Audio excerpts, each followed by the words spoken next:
Baik, kita bersyukur kepada Bapa di surga karena kita dapat kesempatan yang luar biasa untuk boleh belajar bersama-sama lagi hari ini, ya, mengenal, mengerti, memahami kasih Tuhan. Wah, kali ini tema kita yang milih jauh dari Amerika. Orangnya ada enggak? Orangnya ada enggak ini? Yang milih tema ada enggak ini? Masih belum hadir, Pak. Loh, ditelepon. Nggak boleh itu nggak hadir. Karena yang milih tema kok. Ya, oke, baik. Ya, bentar.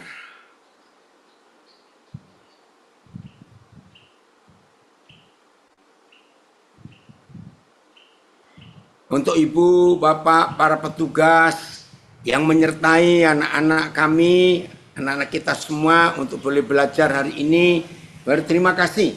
Dalam kesibukan tanggung jawab ibu bapak semua masih memberikan waktu kesempatan untuk menemani. Baik, kita mau belajar. Tema kita hari ini mengenal, ya, memahami tentang keadilan dan kasih karunia atau pengampunan dari Bapa kita di surga. Ya, yang milih dari Amerika ini, ya. Pakai bahasa Inggris. Apa tadi bahasa Inggrisnya? Justice and Mercy. Ya, justice and mercy. Jadi keadilan dan kemurahan hati Tuhan.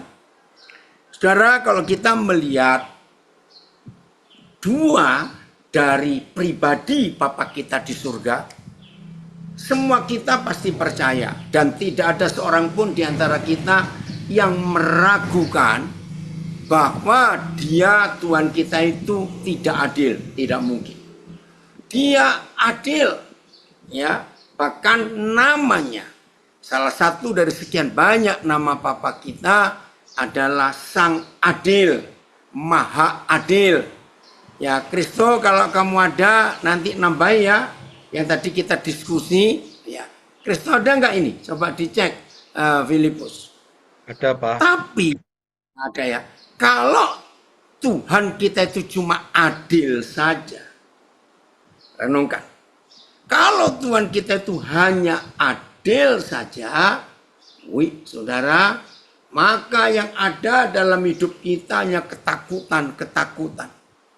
Karena bicara tentang adil, itu pasti identik atau menyatu dengan pengadilan. Namanya adil. Ya. Nah, kalau kita mengenal Dia pencipta alam semesta hanya dalam hal adil saja, maka hidup kita penuh ketakutan. Kita selalu was-was, aku pasti dihukum ini, karena aku pasti dihukum. Kenapa? Dengarkan ini. Tidak ada seorang pun di antara kita yang tidak berdosa, tidak bersalah. Betul tidak? Tidak ada seorang pun di antara kita. Selalu, kalau saya katakan rajin berbuat salah. Nah, kalau dia hanya adil, maka hidup kita akan penuh ketakutan. Sebab hanya hukuman yang akan kita nikmati karena kesalahan-kesalahan kita. Tapi puji Tuhan, terima kasih. Dia memang adil. Semua kesalahan harus dihukum. Ada sanksinya. Ya, semua perbuatan kita ada risikonya, ada akibatnya, itu pasti. Kita baca dulu ayat ini. 2 Korintus 5 ayat yang ke-10. 2 Korintus 5 ayat yang ke-10.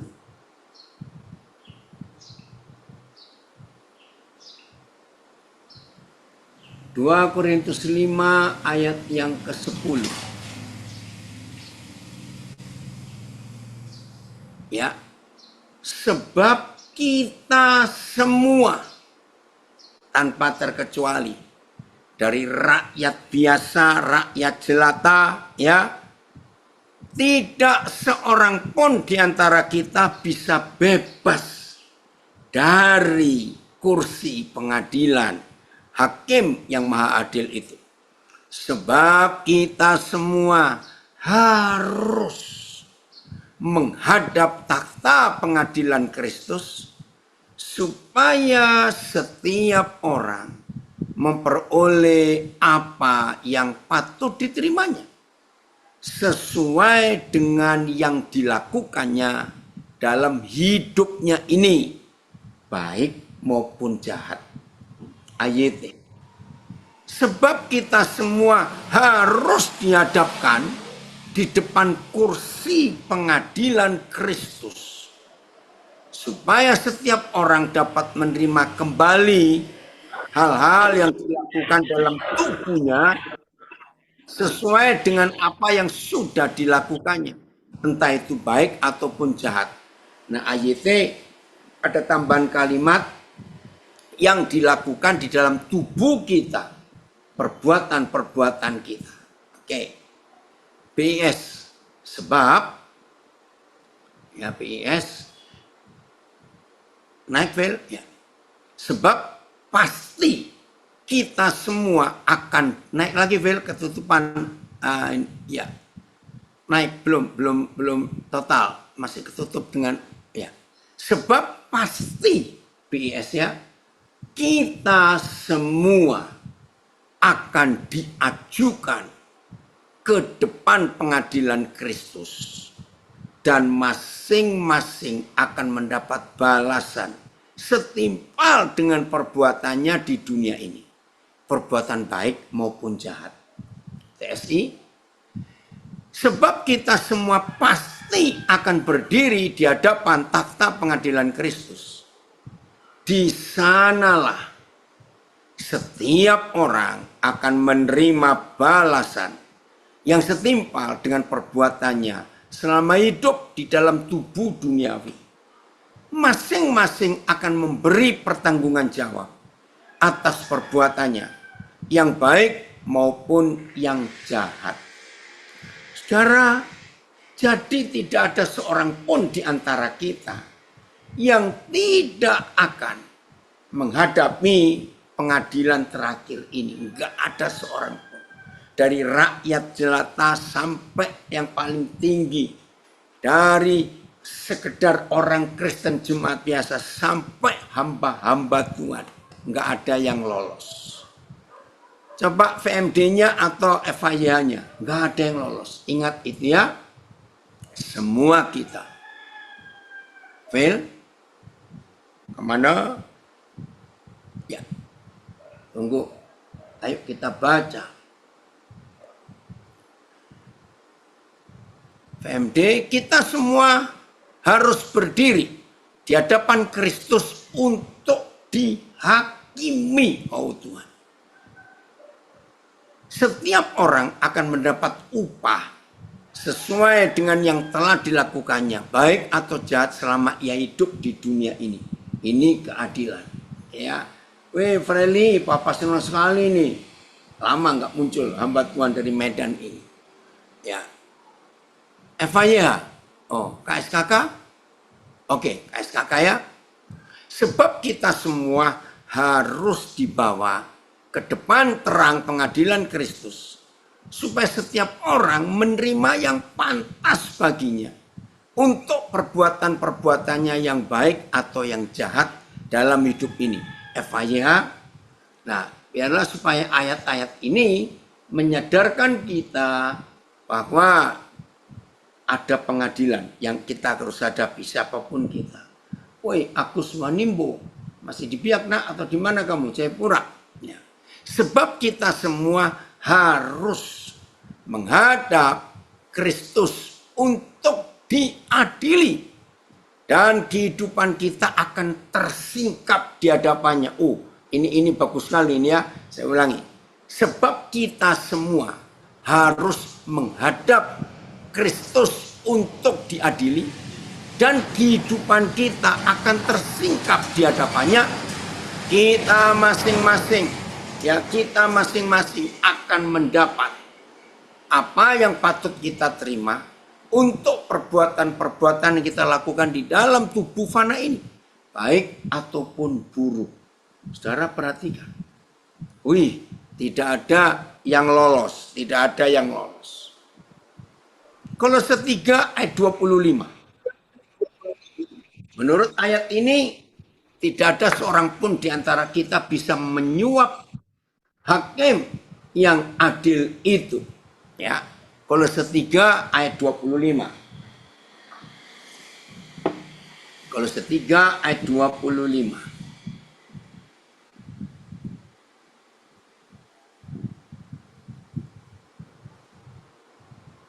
Barang siapa berbuat kesalahan, barang siapa, tidak ada perkecualian, siapa saja yang berbuat kesalahan, ia akan menanggung kesalahannya itu.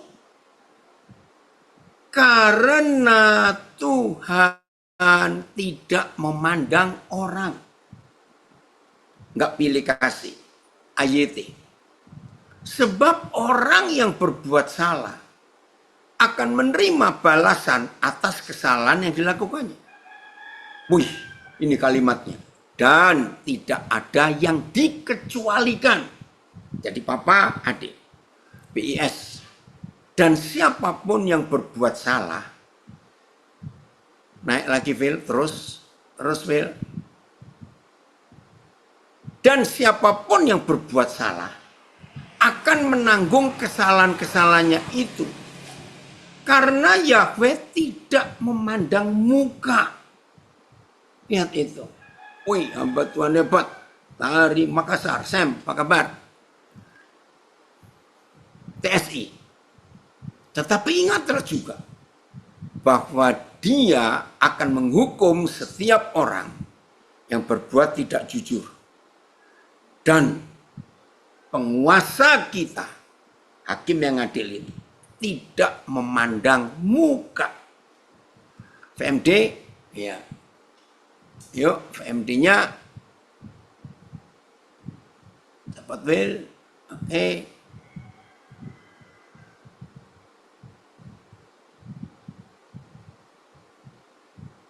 Nah,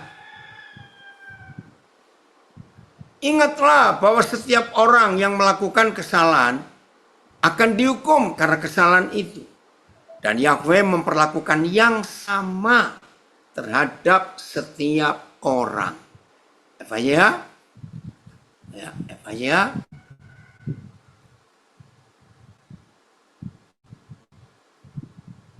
Jadi, jika saudara tidak berusaha dengan sebaik-baiknya bagi dia, ia akan membayar saudara dengan cara yang tidak saudara sukai. FYI-nya keren ya, saya ulangi. Kalau setiga dua.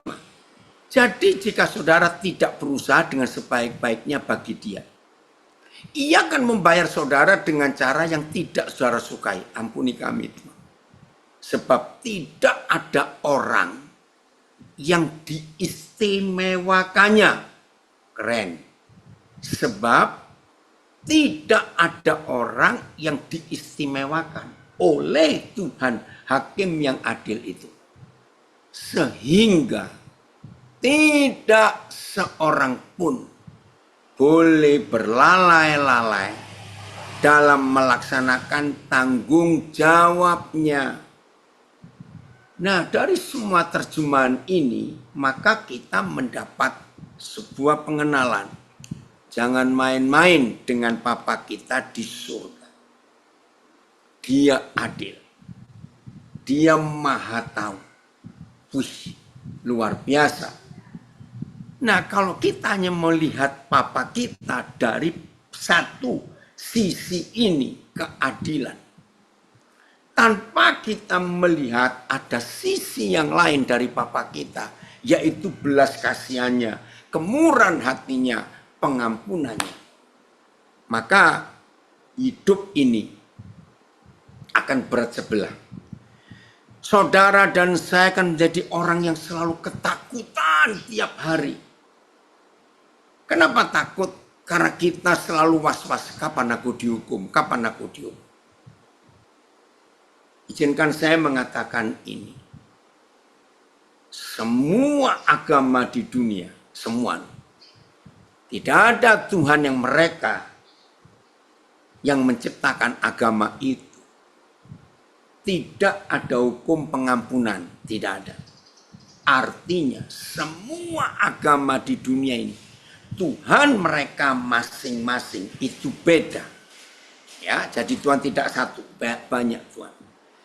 Dalam setiap agama ada pengajaran, pengampunan. Ya, ada. Tapi bedanya di sini. Ya, bedanya di sini. Semua agama Tuhan mengajarkan pengampunan Tuhan mereka.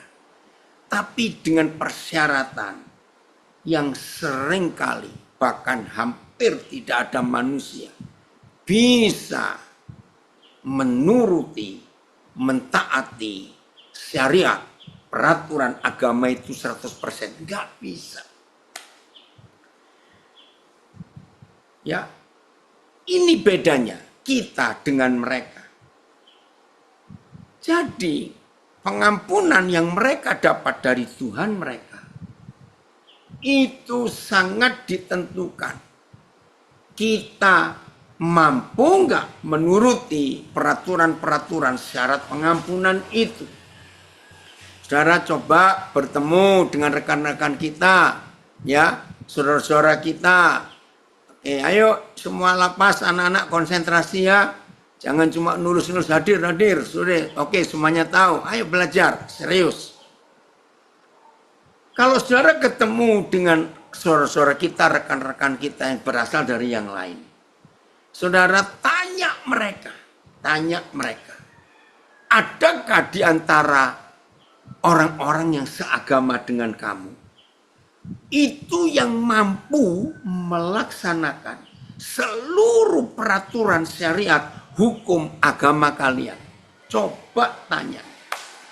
Selama ini saudara saya ketemu dengan banyak orang dari agama apa saja.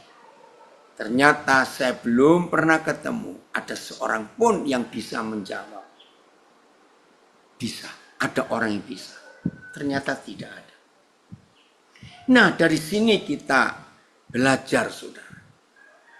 Ternyata tidak ada satupun manusia yang sanggup, perhatikan, yang sanggup melakukan dengan 100% syariat agama, peraturan agama ini. Termasuk orang-orang Yahudi dalam hukum Taurat yang Yahweh Tuhan beri kepada saudara kita orang Yahudi itu, yang ditulis oleh Musa. Ternyata tidak ada. Wih, dari Belanda, dari Zeeland sudah gabung. Ya, sana masih pagi ini. Jadi orang Yahudi pun nggak sanggup untuk melakukan peraturan itu. Nah, dari sini kita melihat mengapa ada kitab perjanjian baru. Ya, mengapa ada kitab perjanjian baru? Terima kasih, Bapak. Dan di antara penulis perjanjian baru, maka Paulus adalah satu-satunya saudara kita yang bisa menjadi jembatan antara keadilan dari Sang Adil dan kemurahan hati dari Sang Adil tadi. Saudara, kalau kita bicara keadilan, maka sama sekali di dalam keadilan itu tidak ada kemurahan. Tidak ada. Saya ulangi, kalau bicara keadilan, murni keadilan, maka di dalam keadilan tidak ada kemurahan. Karena apa? Dalam keadilan salah itu salah. Dan salah itu ada hukumannya. Tapi ketika Tuhan pilih, Ancis, selamat jalan besok ya. Kamu balik ke Nabire, kami tunggu. Ya. Jadi di dalam hidup Paulus yang berasal dari nama Saulus, membenci Yesus, Tuhan menghadirkan anugerahnya. Ya, Tuhan menghadirkan anugerahnya. Ini luar biasa. Dan Tuhan milih Saulus ini dengan cara yang luar biasa. Apa? Tuhan pilih Saulus adalah seorang yang sangat ketat. Hidup dalam peraturan Taurat. Ketat. Karena dalam hidup Paulus dia itu seorang anggota Sanhedrin. Sanhedrin itu mahkamah tinggi pengadilan agama Yahudi. Dan dalam sejarah yang pernah tertulis, Paulus adalah anggota Sanhedrin yang termuda. Tapi jenius, luar biasa. Nah, Anton Watilete, selama papa nggak ketemu kamu, berapa nak? Kontak papa ya, Ton. Nah, Tuhan pilih Saulus ini untuk menjelaskan kepada bangsa-bangsa yang bukan Yahudi. Keadilan Tuhan itu ternyata diimbangi dengan belas kasihan Tuhan, mercy, ya, anugerah pengampunan di dalam Tuhan Yesus. Jadi kalau saudara baca 14 kitab perjanjian baru yang ditulis oleh Paulus, maka kita akan mengerti dari 14 kitab itu timbangan surga, ya, timbangan surga itu bisa seimbang. Sebab dalam agama-agama apa saja, ketika Tuhan mereka mengajarkan pengampunan, maka Tuhan selalu membawa timbangan. Ya, tempat sebelah kiri itu tempat semua dosa-dosa manusia. Yang sebelah kanan itu tempat perbuatan baik manusia. Nah, maaf yang di audio nggak bisa lihat ya tangan saya ini. Nah, yang di sosial media saya bisa melihat. Lihat ini tangan saya. Saya ulangi, dalam agama-agama apa saja, maka Tuhan mereka itu kemana-mana selalu membawa timbangan. Nah, timbangannya seperti timbangan zaman dulu yang ada 2 piring, ya, lalu yang digantung piringnya itu, mudah-mudahan masih ingat, ya, namanya dacin dalam bahasa Melayu. Nah, piring sebelah kiri itu adalah isi dosa-dosa manusia. Nah, piring sebelah kanan itulah isi perbuatan-perbuatan baik manusia. Lalu ditambah dengan melakukan syarat-syarat atau syariah dari hukum agama mereka. Saudara, sampai hari ini, bahkan sampai kapanpun, Ezra, sayang kemarin di Bali nggak ketemu, Opa tungguin kamu, ya. Ini lihat ya, di dalam hukum mereka, oh ya ini dia. Makasih Phil sebentar ya, saya harus tunjukkan. Maka itu sampai hari ini salah satu simbol yang dipakai di pengadilan mana saja adalah bentuk ini. Ya, coba ya, saya tunjukkan dulu supaya saudara tahu. Makasih Phil, langsung keluar ya, padahal papa belum minta. Nah, saya harap saudara melihat ya. Nah, mengapa di dalam dunia pengadilan selalu gambar ini yang muncul? Betul enggak ya kalau ada ya timbangan ini, dan ini dipakai sampai hari ini dalam pengadilan-pengadilan ya. Terima kasih Phil, coba lihat itu ya. Biarkan dulu tampil ya.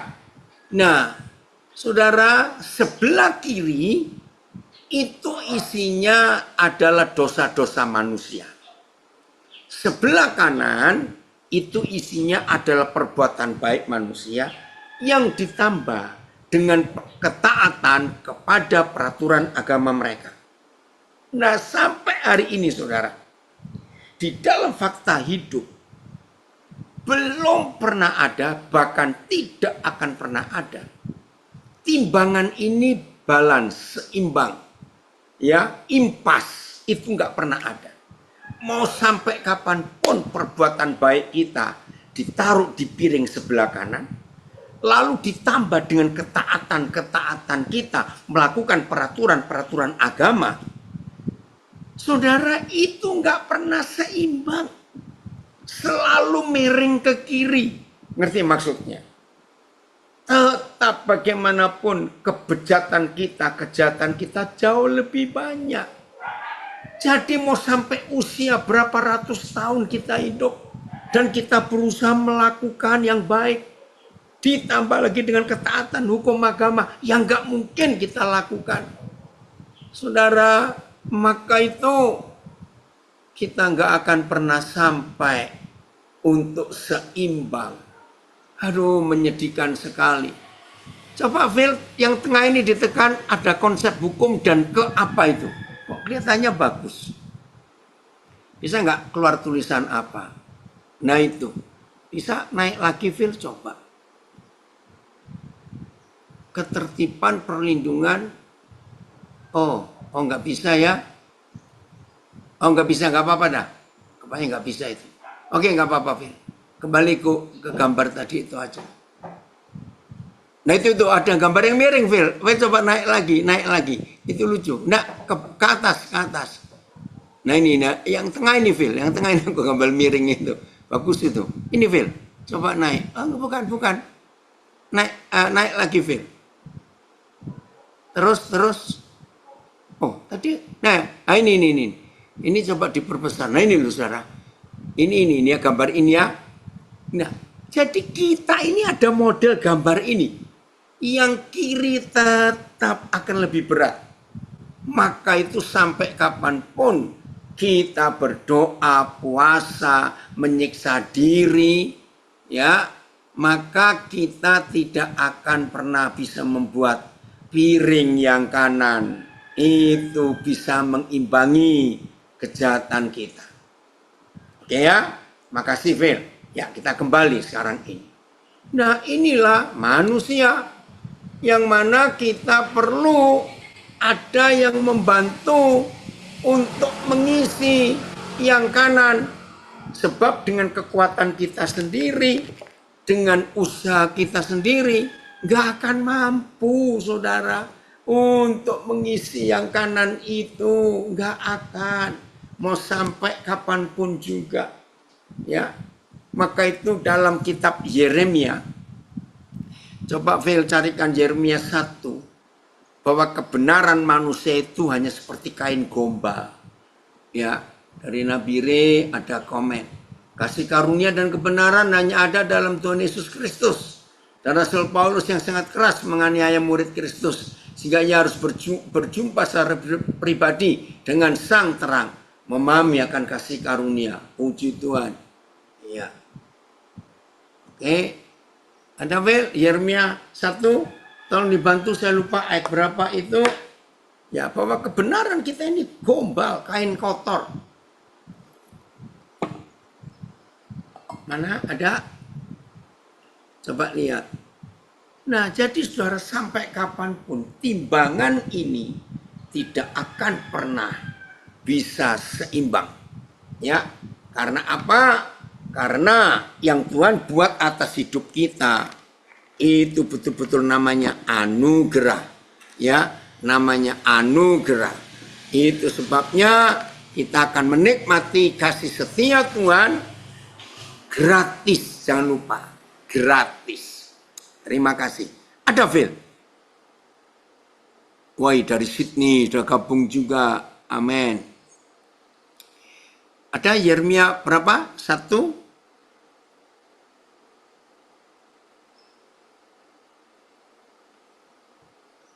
Phil ada? Oke, saya teruskan ya. Nah, jadi Paulus ini karena dia orang Yahudi ahli Taurat yang ngerti hukum. Setelah dia jumpa dengan Kristus. Oh, Yeremia 64 ayat 6. Oke, coba lihat ya. Seingat saya pasal 1. Coba kita baca ayat ini. Jadi mau sampai kapanpun kita nggak akan bisa. Ya.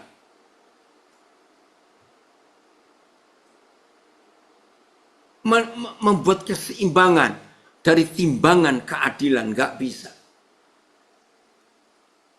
Nggak ada? Oke. Maaf, bentar ya.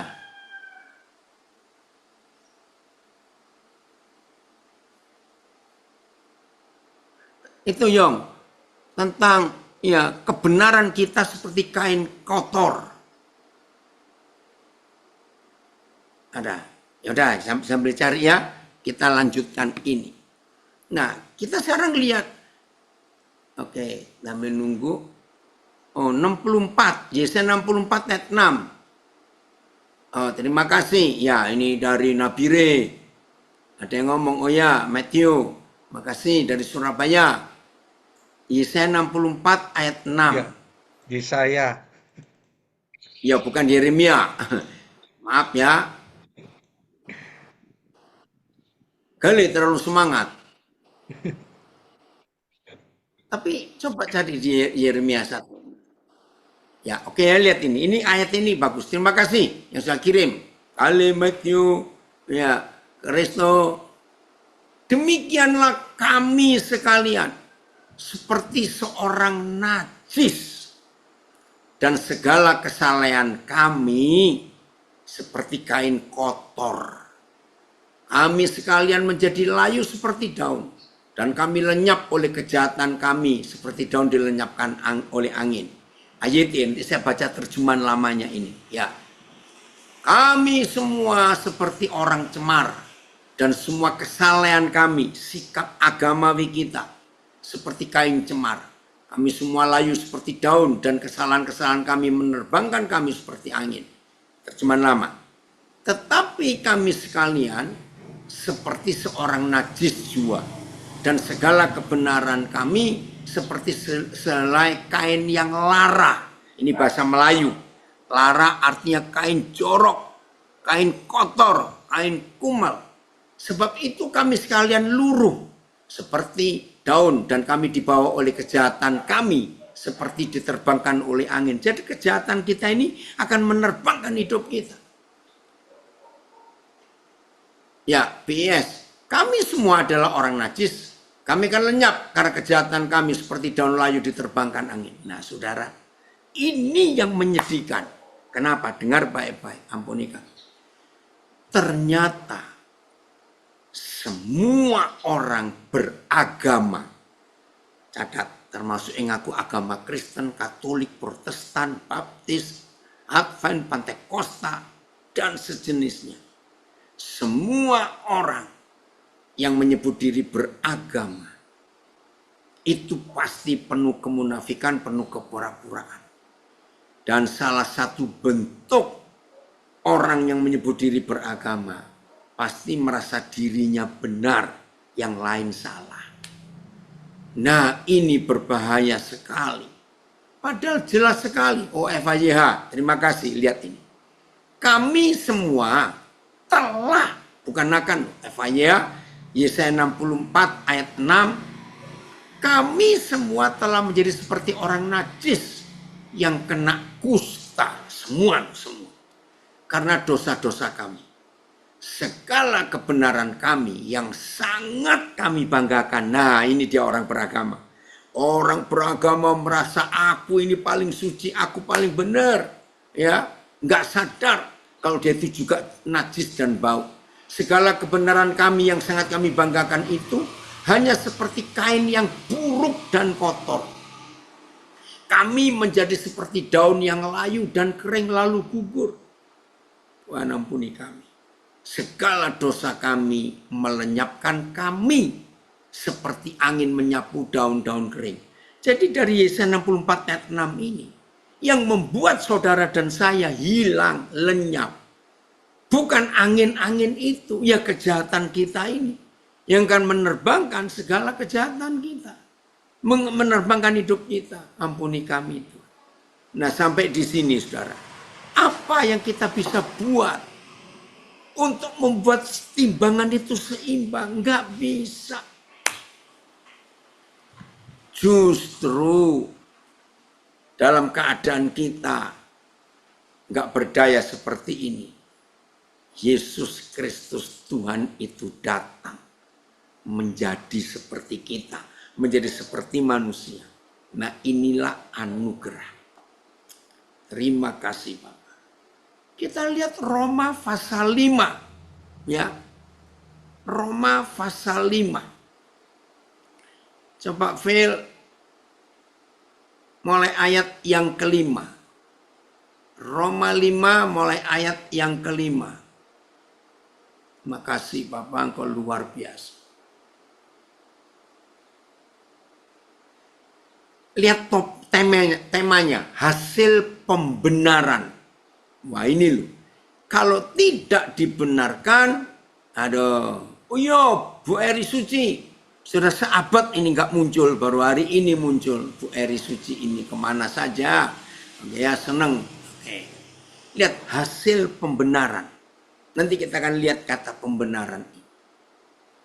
Sebab itu kita, mulai satu nggak apa-apa, mulai satu ya. Sebab itu kita yang dibenarkan karena iman. Kita hidup dalam damai sejahtera dengan Tuhan oleh karena Tuhan kita Yesus Kristus. Pelan-pelan saya akan uraikan. Sebab itu kita, saudara dan saya, yang dibenarkan karena iman. Bukan karena perbuatan kita. Nah kalau saudara baca surat-surat Paulus akan kagum dengan kata ini. Ada ratusan kali Paulus itu menuliskan sebuah kalimat pendek, dibenarkan. Kata dibenarkan itu ratusan kali dalam perjanjian baru. Ini kita akan lihat nanti. Sebab itu kita yang dibenarkan karena iman, bukan karena perbuatan baik, nggak bisa. Tapi orang beragama, oi Max, puji Tuhan, Anda di Bandung sudah sehat ya, haleluya. Jadi semua orang beragama selalu berjuang untuk menambah ritual, tambah jam doa, tambah sembayangnya, tambah ya, dengan tambahan-tambahan itu mereka beranggapan Tuhan akan berkemurahan untuk mengampuni, membebaskan saya. Nggak bisa. Jadi sampai kapanpun timbangan Tuhan nggak pernah seimbang. Yang kiri akan tetap jauh lebih berat daripada yang kanan. Maka itu, sebab itu kita yang dibenarkan karena iman, kita hidup dalam damai sejahtera, dalam perdamaian, dalam persekutuan dengan Tuhan, oleh karena Tuhan kita Yesus Kristus. Oleh dia ayat 2, kita juga beroleh jalan masuk oleh iman, bukan oleh perbuatan, kepada kasih karunia ini. Di dalam kasih karunia ini kita berdiri dan kita bermegah dalam pengharapan akan menerima kemuliaan Tuhan. Ayat 3, dan bukan hanya itu saja, kita malah bermegah juga dalam kesengsaraan kita. Karena kita tahu bahwa kesengsaraan itu menimbulkan ketekunan. Dan ketekunan itu menimbulkan tanuji. Dan tanuji itu menimbulkan pengharapan. Dan pengharapan tidak mengecewakan. Nah ini yang kita mulai bahas. Pengharapan tidak mengecewakan. Karena kasih Tuhan telah dicurahkan. Haleluya, terima kasih. Karena kasih Tuhan telah dicurahkan di dalam hati kita oleh Roh Kudus yang telah dikaruniakan kepada kita. Phil, coba ayat 5 berapa terjemahan? Saya mau menekankan kata sebab kasih karunia Tuhan telah dicurahkan ke dalam hati kita. Nah, masih ingat timbangan tadi? Hati kita adalah piring yang sebelah kanan.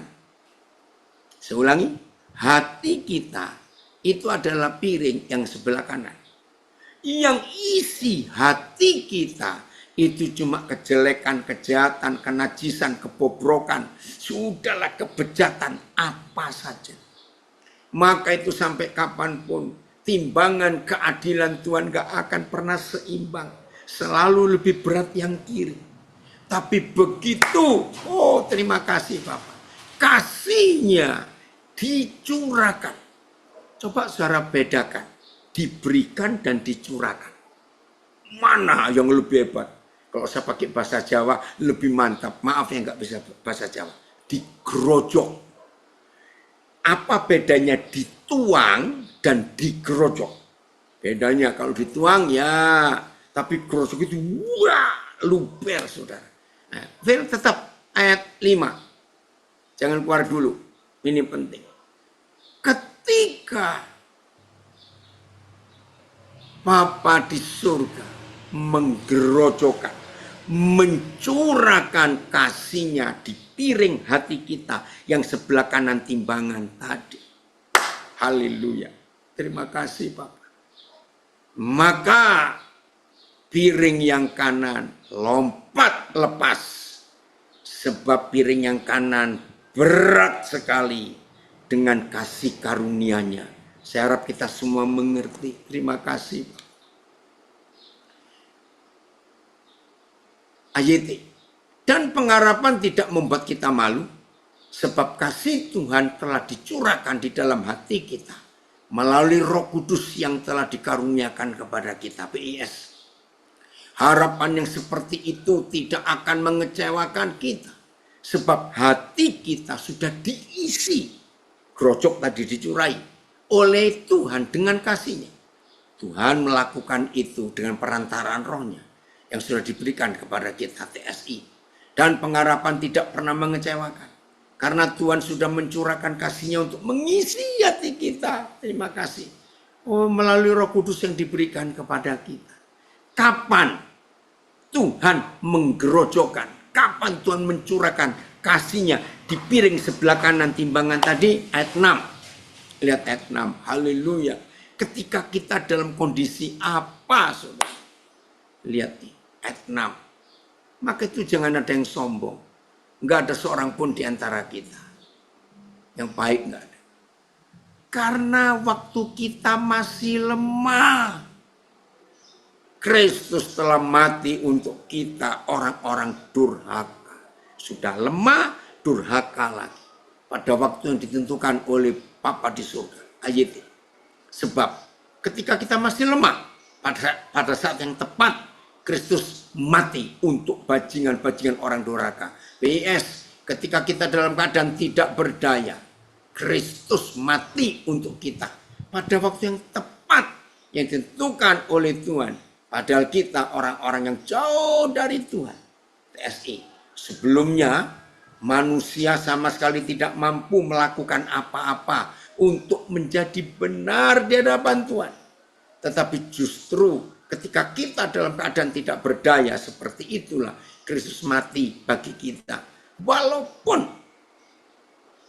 sebelumnya kita selalu memusuhi Tuhan. Ayat 7. Ayat 7. Ini loh kondisi kita yang dapat kasih karunia yang luar biasa. Dapat mercy, ya, mendapat pengampunan gratis dari Bapa di surga. Ya. Kita lihat, ya. Sebab tidak mudah. Ya, sebab tidak mudah. Seorang mau mati untuk orang benar, tapi mungkin, sebab tidak mudah seorang mau mati untuk orang yang benar. Tapi mungkin untuk orang yang baik ada orang yang berani mati. Betul. Milih-milih. Enggak semuanya. Ya, ayat ini. Sebab jarang ada orang yang mau mati untuk orang benar. Meskipun mungkin untuk orang yang baik ada orang yang mau mati. Yes, untuk seseorang yang adil pun sukar mau mati. Barangkali, barangkali untuk seorang yang baik ada juga orang berani mati. TSI. Sangat sulit bagi seseorang untuk mau mengorbankan diri demi menyelamatkan orang lain. Sekalipun dia tahu orang itu tidak bersalah. Namun bisa saja seseorang rela mengorbankan diri sampai mati demi menyelamatkan sahabatnya. Betul. Nah, saudara, ayat 8. Ayat 8. Supaya kita tahu kondisi kita bagaimana. Ayat 8. Masih Roma pasal 5.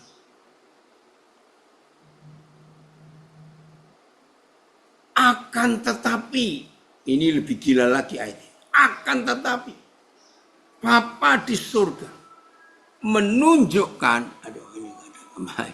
akan tetapi Bapa di surga menunjukkan kasih-Nya kepada kita. Oleh karena Kristus telah mati untuk kita. Lihat kalimat terakhir. Ketika kita masih berdosa. Atau kata lain, ketika kita sedang berdosa. Terjemahan lain, Kristus ketika kita masih menjadi pendosa, Kristus mati bagi kita. Ya, TL-nya. Dalam hal Kristus telah mati karena kita, tatkala kita ditaklukkan oleh dosa. Yes, Kristus mati ketika Kristus mati untuk kita pada waktu kita masih berdosa. TSI-nya, Phil. TSI-nya. Ini loh kondisi yang seperti ini. TSI. Phil, naik lagi, Phil. TSI. TSI. Ini Pak ketutup, belum bisa baca. Naik lagi. Ya. Demikianlah Tuhan menunjukkan bahwa dia sangat mengasihi kita. Oh, saya baca dari awal. TSI. Tetapi Kristus mati bagi kita ketika kita masih hidup sebagai orang berdosa yang memusuhi Tuhan. Bayangkan. Saudara,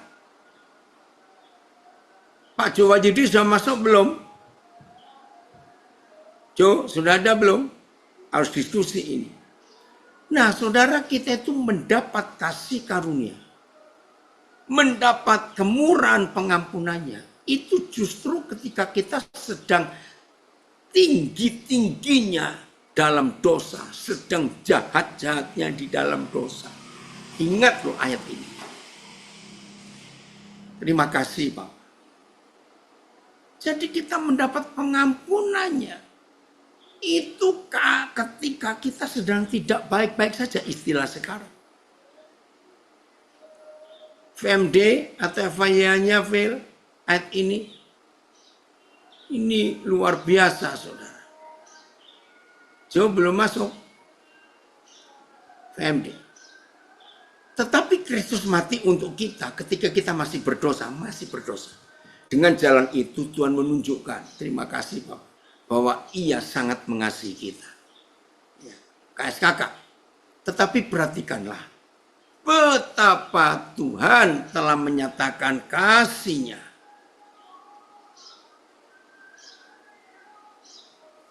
Ya, tetapi perhatikanlah betapa Tuhan telah menyatakan kasih-Nya kepada kita ketika kita masih orang berdosa.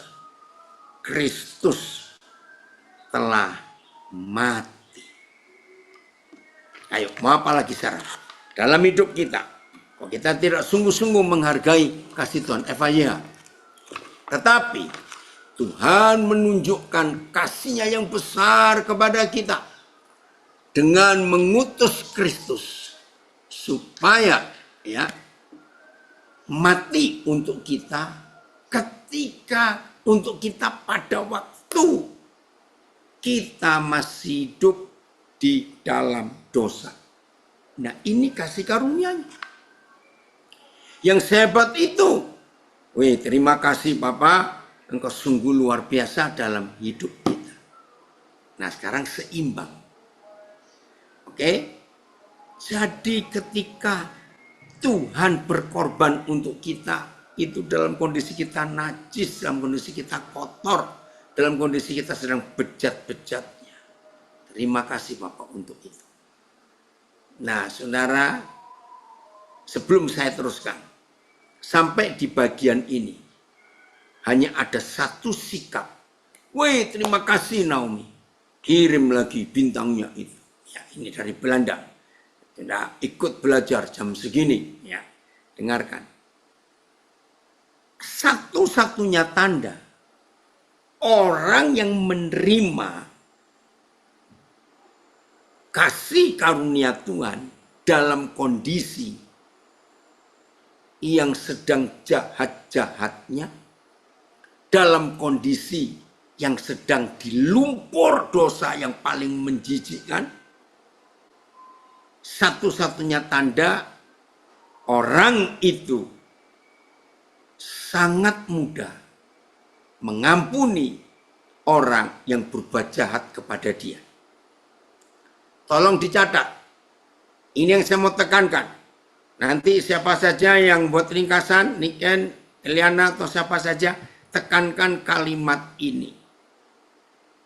Satu-satunya tanda bahwa ada manusia bajingan, manusia najis, kotor, yang layak dihukum, tapi mendapat kasih karunia, mendapat mercy dari Sang Adil. Bukan waktu dalam keadaan baik. Maka satu-satunya tanda orang itu hatinya murah pengampunan kepada siapa saja yang menjahati dia. Sebab orang itu sadar waktu aku sedang jahat-jahatnya, sedang kotor-kotornya, sedang najis-najisnya, Papa mengampuni aku. Maka aku pun harus bisa mengampuni saudara-saudaraku yang buat jahat kepada aku.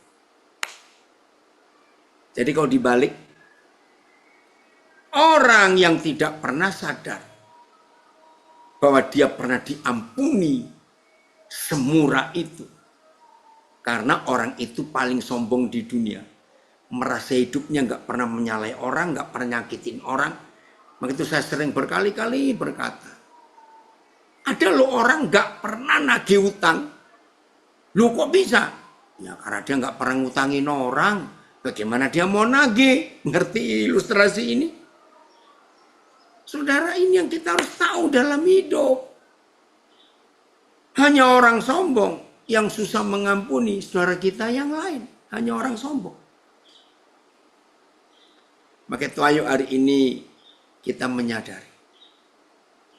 Kristo ada? Kristo?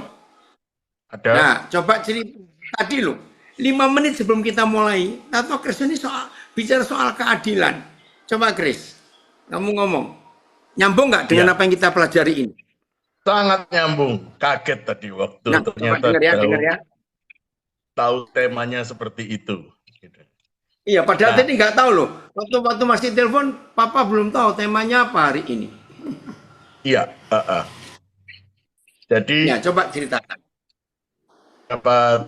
Sekitar kurang lebih 2 tahun yang lalu, waktu itu dalam Zoom SK ini, kita kan seringkali kita ini ribut dalam keluarga terutama ya, atau dengan orang-orang sekitar kita. Karena kita merasa benar. Lalu melihat gaya hidup Pak Piden dan tim, ya, sepertinya ada orang-orang yang berdosa lalu dibiarkan, dilayani, tidak diurus dulu kesalahannya. Lalu mulai timbul pertanyaan, waktu itu ada salah satu orang yang tanya dari Singapura, Pak Yugo, dia tanya, Papi, kalau begitu caranya berarti kita kan nggak membela kebenaran kalau tidak membenarkan, kalau tidak meluruskan orang gitu. Nah, yang mengejutkan di situ adalah jawaban Papi waktu itu, jawaban Koden di situ, membela kebenaran itu kan tidak ada di seluruh Alkitab. Oh, saya juga terkejut waktu itu mendengarkan itu. Karena mau cari Alkitabmu sampai robek membela kebenaran itu tidak ada di seluruh Alkitab. Karena kebenaran akan membuktikan kebenarannya dia sendiri. Tidak perlu dibela-bela, kebenaran akan terbukti sendiri kok. Waktu yang akan membuktikan. Nah, itu sangat mengejutkan. Nah, lalu belakangan ini kami mendapati satu keluarga yang kami layani. Sangat mengejutkan.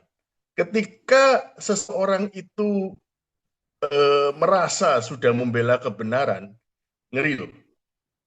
Ternyata pada satu titik orang itu malah berbalik menjadi membela kejahatan. Kok bisa? Karena kan apa ada orang pribadi yang selamanya akan menjadi benar terus? Nggak ada. Tapi ketika seseorang itu merasa benar dan menuntut, sebetulnya orang itu sudah menjadi jahat. Nah, itulah kenapa kok membela kebenaran malah menjadi membela kejahatan. Itu mengerikan sekali. Nah, ternyata dalam seluruh kitab kebenaran, seluruh Alkitab, kalau kita cek, yang ada itu bukan membela kebenaran, tetapi membela keadilan. Nah, di sini yang seringkali menjadi masalah, karena ketika kita membela keadilan, kita membela yang lemah. Nah, sementara kuat ini biasanya kan gajah. Nah, makanya dia bisa menindas. Otomatis itu kan pihak yang mengerikan. Siapa mau melawan gajah? Nah, itu yang selalu menjadi masalah. Nah, lalu bagaimana caranya membela keadilan? Kita temukan di sini bahwa semua agama-agama yang lain, berbicara masalah membela keadilan itu dengan memerintah, menuntut lagi, menuntut lagi. Nah, ini mengerikan. Hanya satu-satunya Kristus di mana dia membela keadilan dengan apa? Dia sendiri yang menjadi domba buat kita, dia sendiri yang mati untuk kita. Sejak Amin. dinubuatkan di Yesaya 53, mulai dari ayat 3, saya ditampilkan ayatnya, Yesaya 53, mulai dari ayat 3. Aduh, waktu tadi saya persiapkan ini agak emosional juga ya. Dan kalau bukan Roh Kudus, ya jelas ini persiapannya karena tadi waktu Papi baru mulai, Kristo nanti tolong tambahkan ya udah. Tiba-tiba muncul ayat ini. Ia dihina dan dihindari orang. Hmm. Sama seperti orang yang berdosa waktu kita dikatakan, "Hi, si itu nyolongan loh, hi si itu begini loh." Orang nggak kenal kita tapi orang hina kita, orang hindari kita. Seseorang yang penuh kesengsaraan dan biasa menderita kesakitan, ia dihina sehingga orang menutup mukanya terhadap dia dan kita pun tidak masuk hitungan. Tetapi sesungguhnya, nah di sini di ayat 4 ini yang penting. Apa? Penyakit kitalah yang ditanggungnya dan kesengsaraan kitalah yang dipikulnya.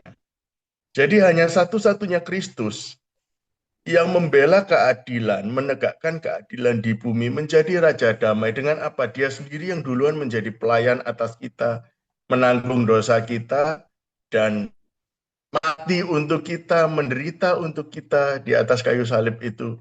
Wah, ini hebat sekali gitu. Satu terobosan yang luar biasa. Di mana semua agama, semua manusia, kalau dari sisi pandang manusia ya, membela keadilan itu bicara masalah mengatur, menuntut lagi. Hanya satu-satunya Kristus yang memang dia adalah Tuhan, bukannya dia menuntut, malah dia mati untuk kita, berkorban untuk kita. Dan Yohanes 15 mulai ayat 12-13 sebagai penutup, dia mengatakan tidak ada kasih yang lebih besar, kasih seorang sahabat yang lebih besar daripada kasih seorang sahabat yang mengorbankan dirinya. Gitu. Ya, itu sih, Pi. Jadi Ya. bagaimana selama ini kita dari perspektif dunia, dari perspektif manusia, berbicara masalah membela kebenaran, tetapi ternyata Alkitab mengajarkan kita untuk membela keadilan dan membela yang lemah. Kalau yang sudah kuat ngapain dibela? Ya sudah kuat, apalagi sudah bisa nindas, ya sudah. Bodoh amat kan gitu. Yohanes 15, 12, 13 tadi ya. Ya, 13. Tidak ada kasih yang lebih besar dari kasih seorang yang memberikan nyawanya untuk sahabat-sahabatnya. Terima kasih Tuhan sudah memberikan kasih-Mu untuk kami semua sehingga kita ini bajingan-bajingan ini sekarang layak hidup, layak berbagi kasih, layak menjadi anak-anak-Mu, dilayakkan untuk bisa berhubungan dengan Bapa di surga. Itu, Bi. Luar biasa. Nah, sekarang ayo dari Aka. Kenapa saudara kita ini memilih tema ini? Justice and Mercy. Udah siap, Pak Jo?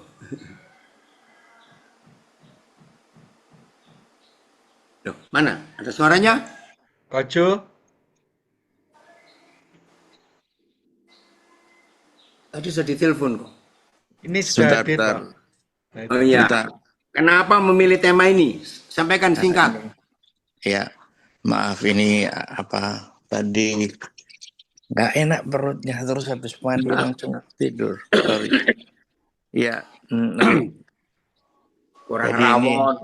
ini dibangunin sama Pape ini. Ya, kami tadi itu ke gereja pagi gitu loh. Itu sesuatu yang sangat menarik ketika pastor kami itu membawakan satu kisah di Mika bahwa Tuhan itu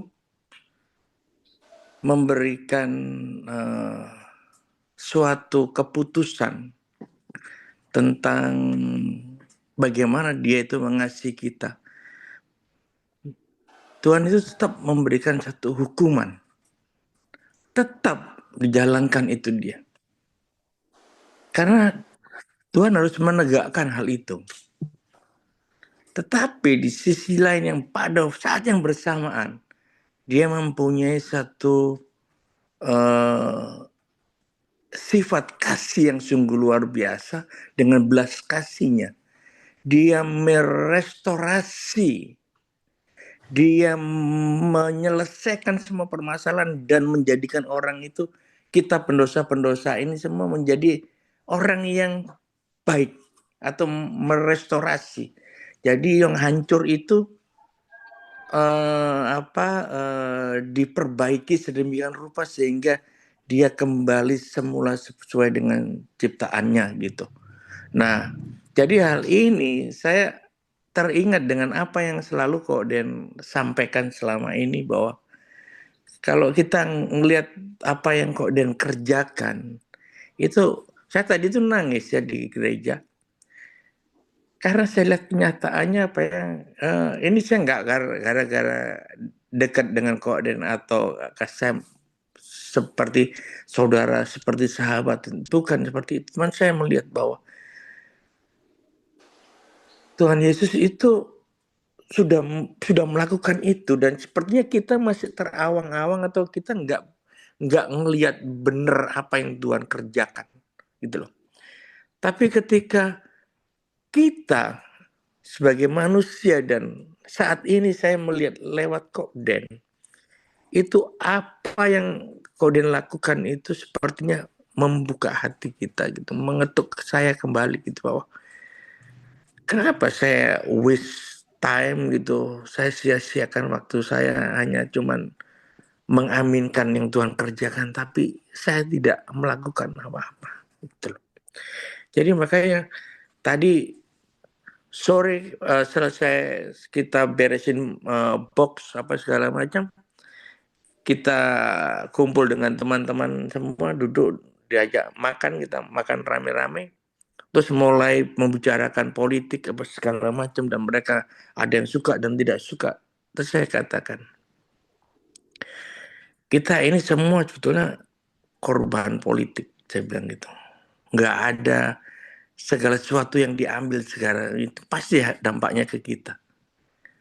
Tetapi saya bilang, kita harus punya suatu kebijaksanaan, harus punya wisdom untuk melihat hal itu. Dan saya akan sampaikan bahwa justice itu harus berjalan bersama dengan mercy. Jadi kita bisa menghakimi, maksudnya bisa melihat suatu keadilan kalau yang namanya hukuman itu juga ada sesuatu yang harus dilakukan untuk memperbaiki. Dan saya ingat dengan saudara-saudara kita, makanya langsung saya type ke Pak Filipus. Pak Filipus, temanya apa hari ini? Boleh saya usul tema? Karena saya ingat hari ini, saya tanya siapa yang Pak Firman. Kok apa? Oke. Karena saya teringat hari ini kita bersama-sama dengan saudara-saudara kita. Karena di situ dimention di Ibrani kalau nggak salah, bahwa dalam orang-orang hukuman ini, ya kan, yang kita saat ini beribadah bersama, bukan hanya menjalani hukuman, tetapi mereka harus direstorasi. Amin. Mereka tidak hanya menjalankan selesai ini, karena kamu berbuat seperti ini, kamu jalan ini. Tidak. Ternyata kewajiban kita sudah dikasih contoh sama Tuhan. Kalau tadi sekilas saya bicara sama mendengar Kristo menyampaikan, saya katakan bahwa ya ini yang harus kita lakukan adalah restorasinya. Hukum dijalankan oleh hukum itu, siapa yang lembaga yang menjalankan itu. Tetapi ketika yang apa dicontohkan oleh Kok Den, itu kembali upaya merestorasi itu loh. upaya yang memperbaiki, termasuk bukan hanya mereka yang ada di dalam atau prisoner, tapi mereka yang membutuhkan, ada yang kerusakan-kerusakan yang mereka mengalami ketidakadilan di dalam rumah tangga, di dalam kehidupan sehari-hari. Mereka yang tertinggalkan, itu harus itu kan mereka menjalani hukuman, suatu kondisi yang tidak enak yang dijalani oleh mereka. Itulah yang harus berjalan dalam posisi seimbang. Bagian kita merestorasi. Jangan hanya kita bicara jeleknya atau bicara hukumnya, tapi kita tidak melakukan apa-apa. That's not keadilan. Itu bukan sesuatu yang bijaksana. Itu sudah dicontohkan. Maka saya katakan, hati saya langsung saya katakan, saya teringat dengan Koden ya, dengan kondisi seperti ini. Saya bilang, well, sesuatu yang sudah ditaruh di depan muka kita, dilihatkan, bisa contoh, tapi kita tetap nggak bisa berbuat apa-apa, itu berarti ya sangat sia-sia. Maka saya bilang ke Pak Billy, tolong sampai temanya yang ini, justice and mercy harus seimbang. Baru namanya ada keadilan. Bukan kamu salah, tapi kita tidak melakukan apa-apa. Itu seperti yang Kristus tadi sampaikan, Tuhan sudah lakukan. Dia sudah memberikan contoh. Dia yang mengasihi kita terlebih dahulu. Gitu. Bukan lagi kita mengasihi Yesus, kemudian kita lupa akan hukum yang sudah selalu bolak-balik disampaikan oleh Tuhan, bahwa kasihlah sesamamu. Nah, artinya kembali disitulah baru ada keadilan. Kalau kita hanya puji-puji Tuhan, terus kita mengasihi Tuhan tanpa kita ada satu upaya atau tindakan-tindakan nyata untuk mengasihi sesama, nothing. Nggak ada. Itu nggak ada keadilan. Itu bukan keadilan yang kita jalankan. Nah, kitalah yang harus menjalankan keadilan, itu dia. Gitu. Itu kok, Den, yang saya sangat tadi itu merasa bahwa ya kita sebagai refleksi, sebagai introspeksi diri, selama ini kita nggak melakukan apa-apa. Kalau kita hanya bisa menghukum seseorang atau kita menyusahkan seseorang tanpa kita merestorasi. Artinya di dalam hal ini adalah saling mengampuni, saling mendoakan. Saling mendoakan dan luar biasa, saling mengakui dosa. Itu kan ya. di ayat yang mana itu kemarin kalau dia ajarkan juga. Yakobus 5:16. Nah, bahwa di situ kita akan sembuh. Arti sembuh adalah kita sudah direstorasi, gitu. Nah, hal ini yang hari ini sangat betul-betul memberkati saya, gitu. Ya, saya kira itu. Terima kasih. Ya, terima kasih yang memilih tema ini. Baik, kita akan akhiri. Ya, saudara. Nah, bagaimana caranya keadilan itu bisa gabung dengan kasih karunia? Yang terakhir ini ya, bagaimana keadilan bisa gabung dengan kasih karunia? Karena nggak mungkin.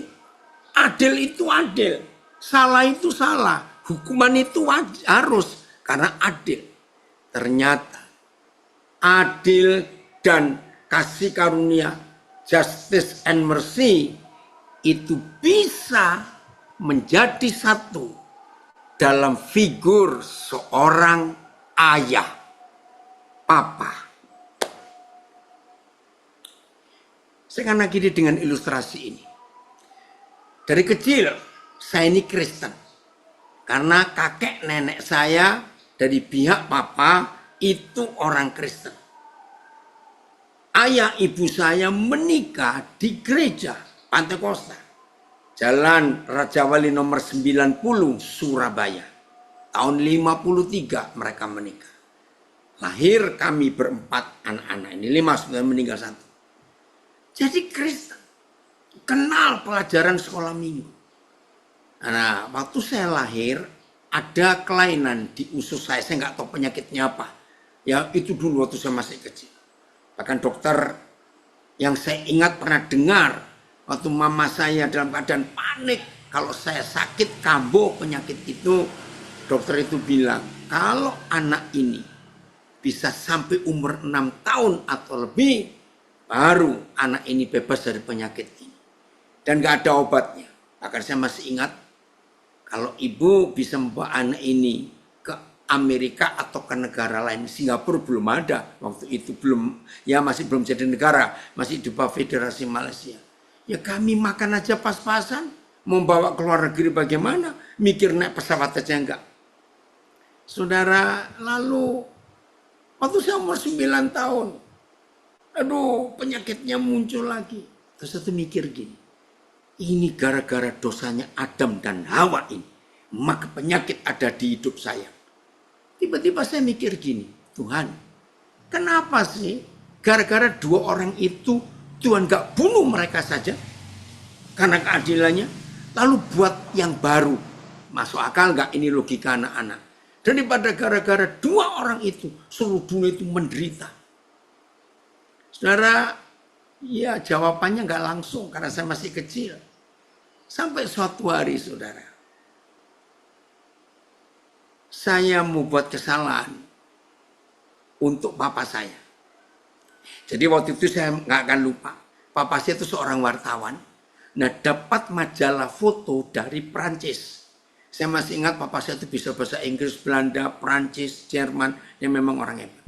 Nah, itu ada majalah foto. Bayangkan di zaman itu, saudara, orang nggak punya buku karena pakai stensilan. Saya aja sampai kelas 3 SD atau 4 SD masih pakai batu tulis sabak itu. Ini ada buku majalah foto berwarna dari Prancis. Wah, dan ditaruhkan di meja papa saya. Nah, namanya anak kecil. Waktu itu mama saya baru selesai membuat pisang goreng kesukaan kami. Sambil pegang pisang goreng yang masih ada minyaknya itu, saya sambil makan, saya duduk di meja kerjanya papa saya bukain buku majalah foto itu dengan tangan yang masih penuh minyak goreng, minyak dari pisang goreng. Seret, saya buka, baru sadar. Ternyata minyak itu nempel di lembaran-lembaran halaman buku foto itu. Saya baru sadar, mati ini. Papa saya pasti marah. Belum sempat 100% sadar, papa saya lewat dan dia noleh. Dia syok melihat buku kesayangannya yang gak ternilai karena gak bisa dibeli di Indonesia. Penuh minyak. Belum sempat saya habis kesadaran. Itu pertama kali seumur hidup saya melihat wajah ayah saya seperti mau makan saya. Tapi luar biasa. Dia peluk saya. Dia ambil lap. Tahun itu nggak ada tisu. Ambil lap. Dalam pelukan itu dia cuma ngomong, lain kali jangan buat lagi. Langsung serut, turun ketakutan saya sampai mau mati, saya mau dimakan. Berapa tahun kemudian waktu saya jadi hamba Tuhan, setelah papa saya meninggal, peristiwa itu terulang lagi di rekaman hidup saya. Kenapa dia enggak bunuh saya? Terus dia buat lagi anak yang lain yang enggak sejahat, sekotor saya. Ngerti? Jadi sang adil bisa bersatu dengan sang murah hati dalam pribadi seorang ayah, papa. Maka itu hanya Tuhan Yesus, satu-satunya pribadi yang memberitahu seluruh alam semesta, yang menciptakan langit dan bumi sebegitu hebat. Harus engkau panggil ayah, papa, romo, dedi. apa saja masing-masing bahasa beda. Karena di dalam figur Papa ini ada keadilan dan ada kasih pengampunan. Maka itu Tuhan Yesus mengajarkan, kalau kamu berdoa, katakan Papa. Lukas 11 ayat 2. Papa. Terima kasih, ada Papa yang luar biasa. Jadi mulai hari ini, jangan hanya mikir dia Tuhan. Kalau kita cuma mikir dia Tuhan, berarti kita hanya tahu hukuman. Karena Tuhan itu seorang yang berdaulat sebagai pemerintah. Tapi Tuhan dan Papa, itulah yang Yesus ajarkan kepada kita. Mari semua kita menjadi Papa buat banyak orang, untuk menolong memberkati mereka. Anak-anak, para kebinaan, ayo kita bangkit, ampuni rekan-rekanmu di satu sel yang sama. Ya, supaya mereka juga mempunyai kesempatan untuk pengampunan. Nih, Gali dan Filipus nulis, mengenal keadilan pengampunan Bapa. Iya, amin. Oke ya, Tuhan memberkati kita semuanya. Ayo kita lakukan keadilan dan kemurahan hati Tuhan ini dalam figur seorang Papa. Tuhan memberkati. Agak panjang ya. Oke, siapa Gali?